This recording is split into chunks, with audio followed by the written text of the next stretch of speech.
Agriculture ലൈഫിൻ്റെ പുതിയ വീട്ടിലോട്ട് എല്ലാവർക്കും സ്വാഗതം. എൻ്റെ പേര് അജിത്ത്. നമ്മളിപ്പോൾ വാഴ നട്ട് ഏകദേശം 10-25 ദിവസം കഴിഞ്ഞിട്ടുണ്ട്. നമ്മളിന്ന് കുമ്മായി ഇട്ട് കൊടുക്കുകയാണ്.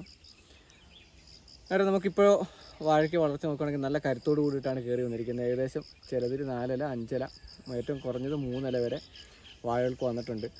നമ്മൾ ഇനി അങ്ങോട്ടേക്കാണ് എല്ലാ വളവിടുതികളും സ്റ്റാർട്ടാകുന്നത്. ഇപ്പോൾ ഇനിയിപ്പോൾ നമ്മൾ കുമ്മായി ഇട്ട് കഴിഞ്ഞാൽ 10 ദിവസത്തിന് ശേഷം ജൈവവളം സ്റ്റാർട്ട് ചെയ്യും. ഇപ്പോൾ തോട്ടത്തിൽ നല്ല രീതിയിൽ കാട് കയറിയിട്ടുണ്ട്. നമ്മളിപ്പോൾ ഈ കാട് കയറിയൊന്നും നോക്കുന്നേ ഇല്ല. ഇപ്പോൾ കുമ്മായിട്ട് പോവുകയാണ്. നമ്മളിപ്പോൾ ഇത് മൊത്തത്തിൽ തോട്ടം വൃത്തിയാക്കി എടുക്കുന്നത് അടിവളം ഇട്ട് കൊടുക്കുന്ന ടൈമിലാണ്, ജൈവവളം ഇട്ട് കൊടുക്കുന്ന സമയത്ത്.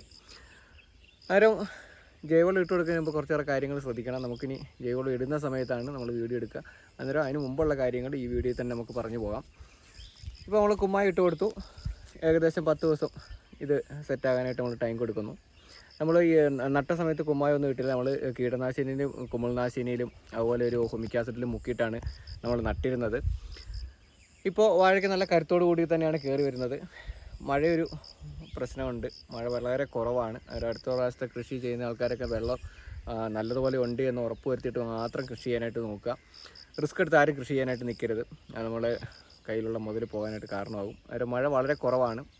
നമുക്ക് ഈ പ്രോപ്പർട്ടിയിൽ നല്ല രീതിയിൽ വെള്ളം കിട്ടുന്ന ഒരു ഏരിയയാണ്. ഇപ്പോൾ മഴ വളരെയധികം കുറവാണെങ്കിൽ നമുക്ക് വെള്ളത്തിന് ഇവിടെ ബുദ്ധിമുട്ടുണ്ടാവുകയില്ല. അന്നേരം നമ്മളിത് കൊടുത്തു കഴിഞ്ഞിട്ട് നോക്കുക. ഇപ്പോൾ നമ്മൾ പുല്ലൊക്കെ അത്യാവശ്യമുണ്ട്. എല്ലാ തോട്ടത്തിലും പുല്ല് കാണുന്നത് വെച്ച് കഴിഞ്ഞാൽ ചെറിയ രീതിയിലൊക്കെ മഴ പെയ്യുന്നുണ്ട്. അന്നേരം പുല്ല് വളർന്നത് കാരണം പുഴുക്കളുടെ ശല്യം കാണാൻ സാധ്യതയുണ്ട്. അന്നേരം പുഴുക്കളുടെ നമ്മൾ ജൈവവളം കൊടുക്കുന്നതിന് മുമ്പ് നോക്കുക പുഴുക്കൾ ഇലകളിൽ ആക്രമണം നടത്തുന്നുണ്ടെന്ന്. ഇപ്പോഴത്തെ സാഹചര്യത്തിൽ ഇലകളിൽ മാത്രമാണ് പുഴുക്കളുടെ ആക്രമണം ഉണ്ടാകാനുള്ളൊരു സാധ്യത കാണുന്നത്. അങ്ങനെ പുഴുക്കൾ ഇലകളിൽ വല്ലതും ആക്രമിക്കുന്നുണ്ടെങ്കിൽ ഒരു മരുന്ന് ഇലയിൽ കൊടുത്തതിന് ശേഷം മാത്രം, അതായത് ഒരു പുഴുവിനുള്ള ഒരു മരുന്ന് ഇലയിൽ കൊടുത്തതിന് ശേഷം മാത്രം, അതും വളരെ വലുതായിട്ട് കാണുവാണെങ്കിൽ മാത്രമാണ്. ചെറിയ രീതിയിൽ 1-2 എണ്ണത്തിലൊക്കെയാണ് പുഴു കാണുന്നതെങ്കിൽ അതിനെ ക്ലിയർ ചെയ്യുക. ഒന്നെങ്കിൽ ഇലേനെ ക്ലിയർ ചെയ്യുക. ചെറിയ പ്രായമാണ്, ഒന്നും സംഭവിക്കാനില്ല. ഇലയൊക്കെ ക്ലിയർ ചെയ്ത് കഴിഞ്ഞാൽ നല്ല രീതിയിൽ കയറി വരും. അല്ലെങ്കിൽ കുറേ സ്ഥലങ്ങളിൽ കാണുന്നുണ്ടെങ്കിൽ പുഴുവിനുള്ള മരുന്ന് അടിച്ചതിന് ശേഷം മാത്രം ജൈവവളത്തിലോട്ട് കടക്കുക.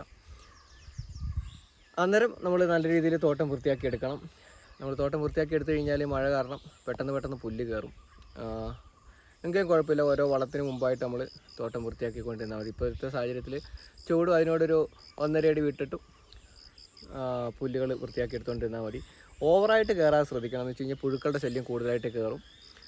ഇപ്പോൾ ഇടയ്ക്കിടയ്ക്ക് മഴ പെയ്യുന്നുണ്ട്. അന്നേരം അടുത്ത ജൈവവളം ചെയ്യുന്നതിന് മുമ്പ് ശ്രദ്ധിക്കേണ്ട ഒരു കാര്യം എന്ന് വെച്ച് കഴിഞ്ഞാൽ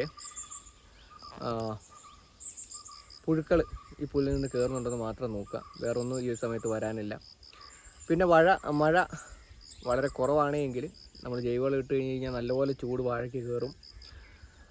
അന്നേരം മഴ ഇല്ലെങ്കിൽ തോട്ടം നല്ല രീതിയിൽ നനവ് വേണം. നമ്മൾ മറ്റ് വളങ്ങൾ ചെയ്യുന്ന പോലെയല്ല. നമ്മളിപ്പോൾ കോഴിക്കാഷ്ടമാണ് ഇട്ട് കൊടുക്കുന്നത്. ഭയങ്കര ഹീറ്റാണ്.